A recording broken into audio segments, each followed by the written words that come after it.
Hello everyone, this is Arshad sir from Sana Qamar classes Purnia.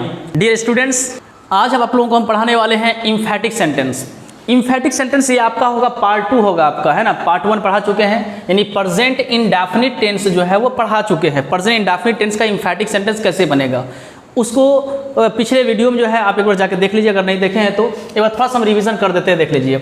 जैसे कि emphatic sentence के हम लोग डू या डज या क्या करते हैं, हम लोग डिड का इस्तेमाल करते हैं इम्फैटिक के लिए। देख लीजिए डू डज डिड का, अगर आपका प्रेजेंट इंडेफिनिट टेंस रहेगा तो वहाँ पर आपको डू डज का इस्तेमाल करना पड़ेगा। अगर पास्ट इंडेफिनिट टेंस रहेगा वहाँ पर डिड का इस्तेमाल करना पड़ेगा। तो इसमें आपका जैसे आई हेल्प से आगे आपका आई हेल्प यू, मैं तुम्हारी मदद करता हूँ, है ना। अब इसको कहेगा, कोई कहेगा कि आपको आई हेल्प यू जो है इसको आप इम्फैटिक बनाइए। आप क्या बनाइए, इसको इम्फैटिक सेंटेंस बनाइए। आपका ये नॉन इम्फैटिक सेंटेंस है, आपका NES है। क्या आपका NES, आपको बनाना है आपका ES यानी इम्फैटिक सेंटेंस बनाना है। क्या करना पड़ेगा आपको, तो लिखेंगे यहाँ पर आई। अब उसके बाद क्या करना पड़ेगा आपका, आई के साथ क्या आपका डू का इस्तेमाल होता है, लिखेंगे यहाँ पर डू। यानी इतना याद रखिएगा, अगर V1 रहेगा तो आपका डू लगाना है इम्फैटिक के लिए, अगर आपका V5 रहेगा तो आपका डज लगाना है। बस ये माइंड में सेट कर लीजिए। अगर आपका V1 रहेगा, वर्ब का पहला रूप रहेगा, क्या करना है आपका डू लगाना है, और आपका V5 रहेगा तो आपको डज लगाना है। प्रेजेंट इंडेफिनिट टेंस की बात करें इम्फैटिक बनाने के लिए। हेल्प आपका V1 है आपका, इसलिए यहाँ लगाए डू।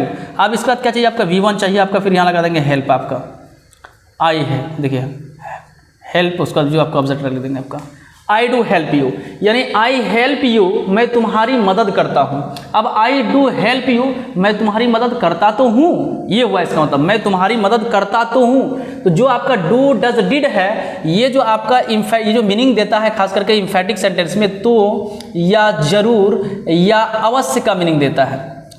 अगर आप प्रेजेंट इंडेफिनिट टेंस का इम्फैटिक अगर नहीं देखे तो एक बार जाके आप देख लीजिए उसको, है ना। आज आपको बताने वाले हैं पास्ट इंडेफिनिट टेंस, ज़्यादा समय नहीं लेंगे। एक और एग्जांपल ले लेते हैं। जैसे कभी आपका क्या कि he calls me, CALLS, he calls me, बहुत आसान है, आप थोड़ा सा ध्यान दीजिए, आसानी से आप सीख सकते हैं कोई बच्चे आप। ही कॉल्स मी, तो इसका कहे इम्फैटिक अगर सेंटेंस बनाइए, आपका नॉन इम्फैटिक सेंटेंस, अभी इम्फैटिक नहीं है आपके सर। इम्फैटिक क्या, जोरदार वाक्य। क्या आपका जोरदार वाक्य कैसे बनाना उनको, जो वाक्य पर जोर कैसे पड़े। तो ही कॉल्स मी, वह मेरी ही कॉल्स मी, वह मुझे कॉल करता है। अगर आगे वह मुझे कॉल करता तो है, करता ही तो है, अगर ऐसा रहेगा वह मुझे कॉल करता ही तो है, लिखेंगे यहाँ पर कि वह मुझे कॉल करता ही तो है, करता ही तो है या करता तो है, वह मुझे कॉल करता ही तो है, ही तो है ये मीनिंग आएगा। या तो ही नहीं बोलेंगे फिर बोलते वह मुझे कॉल करता तो है, ये भी आ सकता है आपका। तो आप मेरे दोस्त इसको जब बनाना है आपको, कोई आपको दे देगा ट्रांसलेट करो इसको, तो जब तक आप इम्फैटिक सेंटेंस आप नहीं पढ़े होंगे तो आप इसको आप नहीं बना पाइएगा कि अब ये ही तो के लिए कैसे क्या बैठाएंगे, तो है के लिए क्या बनाएंगे, अगर ही नहीं है, ठीक है, सिर्फ ही आपका है, वह मुझे कॉल करता तो है, ये कहेगा इसको ट्रांसलेट करो। तो क्या करना पड़ेगा आपको मेरे दोस्त, तो इसको आपको वही इम्फैटिक सेंटेंस बनाना पड़ेगा। आपको करना पड़ेगा कि ही, है ना, फिर यहाँ पर उसको क्या करना पड़ेगा, डज, है ना, और उसको करना पड़ेगा आपका कॉल, फिर उसको आपको करना पड़ेगा मी। बस ये हो गया आपका इसका ट्रांसलेट। तो जब आप इंग्लिश में सीख लीजिएगा फिर आपका दिक्कत नहीं होगा कि ही कॉल्स मी, तो आप यहाँ पर क्या बोले, अगर V5 रहेगा तो डज लगाइएगा इम्फैटिक करने के लिए, अगर V1 रहेगा तो आपको डू का इस्तेमाल करना पड़ेगा। देखिए कुछ नहीं है कि ही लिखे, आप यहाँ पर V5 देख लिए तो इसका मतलब क्या करना पड़ेगा, पहले हमको डज इस्तेमाल करना पड़ेगा, डज, और यहाँ पर देखिए उसका V1 हो जाएगा आपका, याद रखिएगा V5 ने V1, और फिर अगर जो रहेगा लिख देंगे यहाँ पर ही डज कॉल मी, ये बन गया आपका इम्फैटिक सेंटेंस बन गया। ये आपका नॉन इम्फैटिक सेंटेंस था, ये बन गया आपका इम्फैटिक सेंटेंस। तो ये हम पढ़ा चुके हैं पिछले वीडियो में, अगर जाकर देख लीजिए जब अच्छी तरह से आपको समझ में आ जाएगा, कोई दिक्कत नहीं होगा। आइए हम लोग पास्ट इंडेफिनिट टेंस के इम्फैटिक सेंटेंस को हम लोग जानते हैं कि पास्ट इंडेफिनिट टेंस जो है उनका इम्फैटिक कैसे बनाते हैं। चलिए, तो बहुत आसान है मेरे दोस्त आपका पास्ट इंडेफिनिट टेंस का इम्फैटिक बनाना। ये इतना जान लीजिए। अब ये टाइप 2 आपका, ये दूसरा आपका, ये आपका टाइप 2 समझिए। टाइप 1 में आपका प्रेजेंट इंडेफिनिट टेंस पढ़ा है, टाइप 2 में आपका पास्ट इंडेफिनिट वाला इम्फैटिक सेंटेंस आपको समझाने जा रहे हैं। तो यहाँ सब्जेक्ट देखिए, NES मतलब है नॉन इम्फैटिक सेंटेंस, और ES मतलब है इम्फैटिक सेंटेंस। कोई कहेगा कि भाई आपको पास्ट इंडेफिनिट टेंस का आपको सेंटेंस दे देगा और कहेगा इसको आप इम्फैटिक सेंटेंस बनाइए। तो आप जब तक आप इम्फैटिक सेंटेंस आप नहीं पढ़े हैं तो आपसे कैसे बनेगा। आपका हिंदी भी आपका ओट पे आता है, वो बोलता ही तो था, है ना, वो क्रिकेट खेलता ही तो था, वो खेलता तो था, इस टाइप का अगर सेंटेंस वो आपका इम्फैटिक सेंटेंस है। वो क्रिकेट खेलता था, जैसे हम बोल दे, देखिए एग्जांपल आपका, जैसे बोल दे कि ही प्लेड, PLAYED, प्लेड, यहाँ लिख दिया आप क्रिकेट। देखिए ही प्लेड क्रिकेट, ये पास्ट इंडेफिनिट, देखिए सब्जेक्ट ये हो गया V2, जब ये सब्जेक्ट के बाद V2 इसका मतलब पास्ट इंडेफिनिट टेंस है, तो उनका इंफेटिक करने के लिए, इंफेटिक सेंटेंस बनाने के लिए सब्जेक्ट रहेगा आपका, उसके बाद डिड लिखना है। सब्जेक्ट के बाद क्या करना है, डिड लिखना, चाहे कोई भी सब्जेक्ट रहे, आई रहे, यू रहे, ही रहे, सी रहे, इट रहे, कोई भी आपका नाम सिंगुलर रहे, प्लूरल, कोई भी सब्जेक्ट रहे, कोई दिक्कत नहीं, यहाँ डिड लगाना पड़े। यहाँ देखना पड़ता था कि V1 था, बताया था आपको कि V1 रहे आपका, तो डू है ना, प्रेजेंट इंडेफिनिट टेंस की बात कर रहे हैं हम, और V5 देखते थे क्या करते थे, डज करते थे। यहाँ तो सोचना पड़ता था कि भाई V1 रहेगा तब डू करना है, V5 रहेगा तब डज करना है, लेकिन यहाँ पर कोई भी सब्जेक्ट रहेगा उसके बाद क्या करना, डीड करना है, और डीड के बाद आपका V1 करना। ये हो गया आपका NES हो गया, NES मतलब क्या, नॉन इम्फेटिक सेंटेंस। तो आपको इम्फेटिक सेंटेंस को कहेगा बनाने के लिए, तो जब जानेगा तब किसी से आप पूछ सकते हैं कि भाई साहब इसका इम्फेटिक सेंटेंस क्या होगा। ही प्लेड क्रिकेट, मतलब वह क्रिकेट खेलता था, ये हिंदी हुआ, वह क्रिकेट खेलता था, वह क्रिकेट खेलता था, है ना। अब यहाँ पे देखिए मेरे, तो अब इसको क्या करेंगे, अब इम्फेटिक बनाएंगे। देखिए सब्जेक्ट करते ही लिख दिए, ही के बाद क्या करना है, डिड, देखिए डिड लिख लीजिए बस। डिड के बाद क्या करना, वर्ब का पहला रूप, जो आपका ये प्लेड है ये आपका V2 है, इन्हें ईडी हटा दीजिए, प्ले बोल दीजिए, हो गया V1, आपका वर्ब का पहला रूप में आ गया। पहला वर्ब का पहला रूप में लाना है इसको, हो जाएगा आपका क्या, जो वर्ब रहेगा आपको उसको आपको लाना है वर्ब का पहला रूप में V1 में लाना है, प्ले हो गया। अब जो रहेगा उसका ऑब्जेक्ट अदरवर्ड जो रहेगा उसको छाप देना, उसको कोई दिक्कत नहीं। क्रिकेट देखिए लिखिए बन गया आराम से। अब पहले बनाने के लिए सीख लीजिए ना। आपके सर की इस सेंटेंस का तो बोले कि ही प्लेड क्रिकेट, वह क्रिकेट खेलता था, या वह क्रिकेट खेला, जो बोलिए आप, तो वह क्रिकेट खेलता था। आप बोले सर इसका लिख दिया। अब ही डिड प्ले क्रिकेट, जब इसको इम्फेटिक सेंटेंस बनाए तो फिर सर इसका हिंदी क्या होगा, तो इसका जो होगा आपका, वह क्रिकेट खेलता ही तो था, ये होगा। वह देखिए क्या होगा इसका, वह क्रिकेट खेलता तो था, ये होगा इसका मतलब। वह क्रिकेट खेलता तो था, वह क्रिकेट अवश्य खेलता था, जरूर खेलता था, है कि नहीं है, इस टाइप का बोलते हैं। क्योंकि जो आपका इम्फेटिक सेंटेंस जो बनता है वह डू और डज, उसके बाद डिड, यही मिल करके आपका इम्फेटिक सेंटेंस बनता है। और डू डज डिड कोई भी आपका है तो वह मीनिंग देता है आपका तो का और जरूर का, उसके बाद अवश्य का, बस। तो या जरूर या अवश्य, डू डज डिड जो है क्या मीनिंग देता है आपका, तो या जरूर या अवश्य। वह क्रिकेट खेलता तो था, वह क्रिकेट अवश्य खेलता था, वह क्रिकेट जरूर खेलता था, या इसी को बोल सकते हैं वह क्रिकेट खेलता ही तो था, ही तो था, ऐसा भी बोल सकते हैं आप। तो ये हो गया आपका नॉन इम्फेटिक सेंटेंस, मतलब ये बेजानदार है आपका, ये जान नहीं है इसमें, ये जानदार हो गया। थोड़ा भारी भरकम वाला सेंटेंस आपको लग रहा है आपका, जानदार, इम्फेटिक, इसलिए कहते हैं यहाँ पर कि इम्फेटिक सेंटेंस देखिए जोरदार वाक्य, मतलब उस पर क्या कहते हैं, जोर पड़ रहा है उसमें। जैसे कहते हैं कि मैं घर जाऊँगा, मैं घर जाऊँगा, ये हुआ नॉन इम्फेटिक सेंटेंस। अगर जब हम बोलते हैं मैं जरूर घर जाऊंगा, तो इसका मतलब अब उस पर जोर पड़ रहा है, वो हो गया आपका इम्फेटिक सेंटेंस हो गया। मैं जरूर घर जाऊंगा, मैं अवश्य घर जाऊंगा, जिसे कहते हैं क्या कि वह अंग्रेजी बोलेगी। अब जो वह जरूर अंग्रेजी बोलेगी, ये हो गया इम्फेटिक हो गया। उसी तरह से आपका प्रेजेंट इंडेफिनिट टेंस का इम्फेटिक सेंटेंस बताए। अब पास्ट इंडेफिनिट टेंस कितना आसान है, पहले बनाने के लिए आप सीख लीजिए। देखिए हिंदी में लिख दिया, वह क्रिकेट खेलता तो था, ये हो गया। वह जरूर क्रिकेट खेलता था, वह अवश्य क्रिकेट खेलता था, ये हो गया इसका हिंदी आपका।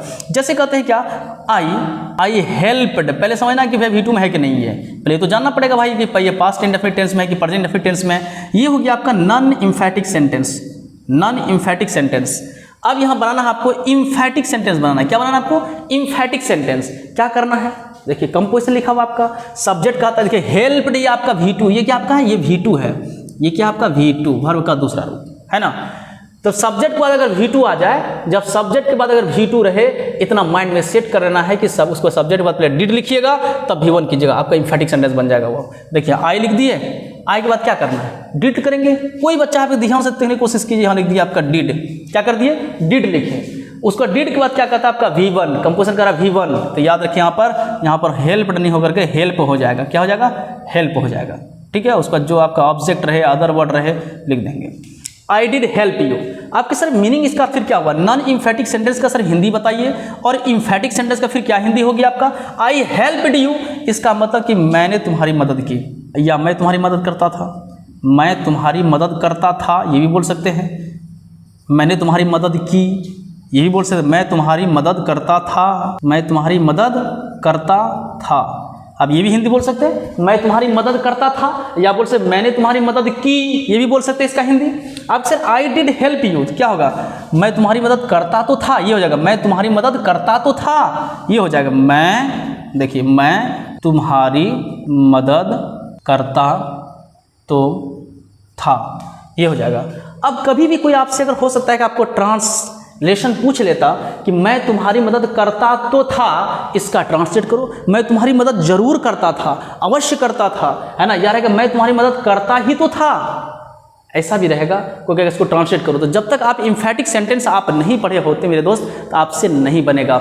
इसलिए आप जानिए कि इम्फेटिक एग्जाम में पूछे जाते हैं कि emphatic sentence, non emphatic sentence दिएगा, आपको कहेगा इम्फेटिक सेंटेंस बनाइए आप, तो जानिएगा तब ना बनेगा किस टेंस का कैसे इम्फेटिक सेंटेंस बनता है किसका, है ना। तो ये आपका टाइप 2 पढ़ा रहे हैं, इसका फिर टाइप 3 होगा आपका। इस सब से हम लोग पढ़ेंगे, हम लोग पास्ट इंडेफिनिट बोला था आपका। तो आई डिड हेल्प यू पहले बनाने के लिए सीख लिए, हिंदी भी हम लिख दिए, मैं तुम्हारी मदद करता तो था, ये बोल सकते हैं। या आप बोल सकते हैं कि मैं तुम्हारी मदद करता ही तो था, मैं तुम्हारी मदद अवश्य करता था, मैं तुम्हारी बात जरूर करता था, है ना। इस टाइप का आप इसका इम्फेटिक सेंटेंस का हिंदी आप निकाल सकते हैं। पहले बनाने के लिए आप सीख रहे हैं कि नहीं सीख रहे बनाने के लिए। देखिए एक और एग्जांपल को हम लोग लेते हैं, और एक एग्जांपल को हम लोग और लेते हैं। जैसे देखिए, जैसे कह दिए क्या कि सी, देखिए सी कॉल्ड हिम, वह उसे कॉल करती थी या वह उसे कॉल की, शी कॉल्ड हिम। पहले बनाने के लिए सीखिए आपका, ये हो गया आपका नॉन NES, मतलब नॉन इम्फेटिक सेंटेंस। कोई कहेगा आपका पास्ट इन्फेटिक सेंटेंस बनाइए। देखिए सब्जेक्ट बाद V2 आ गया, तो सब्जेक्ट का V2 आ जाए तो उसका इम्फेटिक लिए सब्जेक्ट के बाद डिड लिखिएगा, उसके बाद V1 कीजिएगा, है ना। अब इसको बनाना होगा इम्फेटिक सेंटेंस बनाना। देखिए सी लिख दीजिए, सी के बाद क्या कीजिए, मेरे तो V2 है। देखिए V2 जब है तो पहले क्या करना पड़ेगा, डिड लिखना पड़ेगा। देखिए डिड लिख दिए, सब वही सिस्टम, डिड लिखे, और जो कॉल्ड है ED हटा दिए, V1 बनाना है इसको, तो क्या हो गया कॉल, CALL कॉल, और उसका फिर क्या जो ऑब्जेक्ट अदर वर्ड जो भी आपका लिख दिया, हो गया, बन गया आपका इम्फेटिक सेंटेंस आपका, है ना। She did call him, she called him का इम्फेटिक सेंटेंस बना सी डिड कॉल हिम, वह उसे कॉल करती थी। इसका होगा वह उसे कॉल करती तो थी। अगर आपका दिमाग में कभी ऐसा हिंदी आ जाए कि वह उसे कॉल करती तो थी, इसका अंग्रेजी क्या होगा, तो बोलना पड़ेगा she did call him, she did call him. एक एग्जाम्पल और लेते हैं मेरे दोस्त, और एक एग्जाम्पल लेते हैं। आप लोग ये लिख लीजिए, आप थोड़ा स्क्रीनशॉट ले लीजिए आप, है ना। जो बच्चे स्क्रीनशॉट नहीं लेते एक बार स्क्रीनशॉट ले लीजिए, आपको तो समझ में अच्छी तरह से आपको आएगा। चलिए देखिए एक एग्जाम्पल और ले लेते हैं हम लोग। जैसे देखिए आई ले लीजिए, क्या क्या, I killed a tiger, I killed a tiger, है ना। मैंने एक बाघ को मारा, या मैं एक बाघ मारता था, ऐसा जरूर हिंदी आएगा आपका। अब इसको बनाना है इम्फेटिक सेंटेंस बनाना है। मैं एक बाघ मारता तो था, मारा ही तो था, इस टाइप के बोल सकते हैं आप। तो अब यहाँ पर देखिए सब्जेक्ट बाद V2 आ गया, जब सब्जेक्ट बाद V2 पर अगर है सेंटेंस आपका, तो उसका इम्फेटिक बनाने के लिए डिड का इस्तेमाल करते हैं। देखिए आई लिख दिए, उसके बाद देखिए डिड लिखेंगे, डिड के बाद क्या करेंगे, जो आपका वर्ब रहेगा V2 रहेगा उसको V1 में कीजिए आप, क्या हो जाएगा यहाँ पर किल हो जाएगा, KILL किल, और उसका फिर जो रहेगा आगे लिख दीजिए उसको टाइगर। मैं उम्मीद करता हूँ कि यहाँ तक आपको समझ में बात आगे होगी। I did kill a tiger, मैं एक बाघ मारता तो था, या मैं एक बाघ मारा ही तो था, इस टाइप का सेंटेंस होगा आपका। ठीक है, यहीं तरह देते हैं, और फिर मिलेंगे हम लोग नेक्स्ट वीडियो में। टाइप 3 बहुत बेहतरीन चैप्टर में, तो एम्फेटिक सेंटेंस बहुत भारी नहीं है, लेकिन एग्जाम में पूछे जाते हैं इससे क्वेश्चंस। ठीक है, यहीं तरह देते हैं। थैंक्स फॉर वॉचिंग, फिर मिलेंगे हम लोग नेक्स्ट वीडियो में नेक्स्ट कंसेप्ट के साथ।